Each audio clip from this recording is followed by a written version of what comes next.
ईद उल अज़हा के दिन की सुन्नतें यानी वो काम जो नबी सल्लल्लाहु अलैहि वसल्लम ईद उल अज़हा के दिन किया करते थे। सबसे पहले अल्लाह के नज़दीक ईद उल अज़हा का दिन अफजल तरीन दिन है।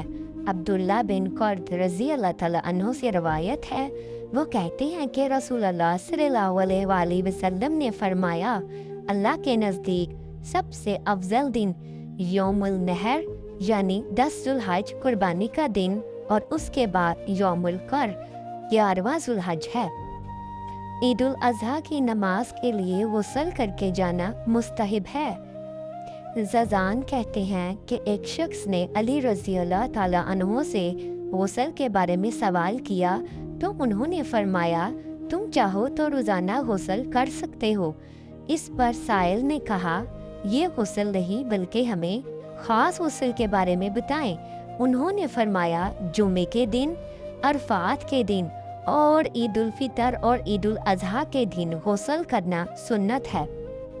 आप सल्लल्लाहु अलैहि वसल्लम ने सब औरतों को भी निकलने का हुक्म दिया।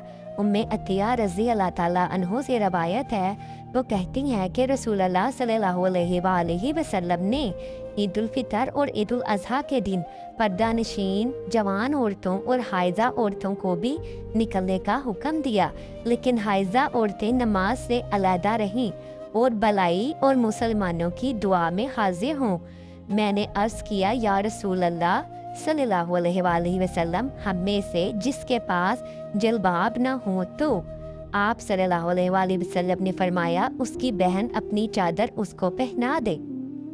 ईद की नमाज अदा करने से पहले कुछ ना खाना और कुर्बानी के गोश्त से आकर नाश्ता करना। अब्दुल्ला बिन अपने वालिद से रवायत करते हैं कि रसूलुल्लाह सल्लल्लाहु अलैहि वसल्लम ईद उल अज़हा के दिन नमाज ईद से फारिग होकर आने तक कुछ खाते पीते ना थे, फिर अपने कुर्बानी के जानवर के गोश्त से ही खाना खाते थे। ईदगाह से वापस आते हुए रास्ता बदलना। जाबिर बिन अब्दुल्ला रज़ी अल्लाह ताला अन्हो कहते हैं कि जब ईद का दिन होता तो नबी सल्लल्लाहु अलैहि वसल्लम रास्ता तब्दील करते, यानी एक रास्ते से जाते तो वापसी के वक्त दूसरा रास्ता इख्तियार करते थे।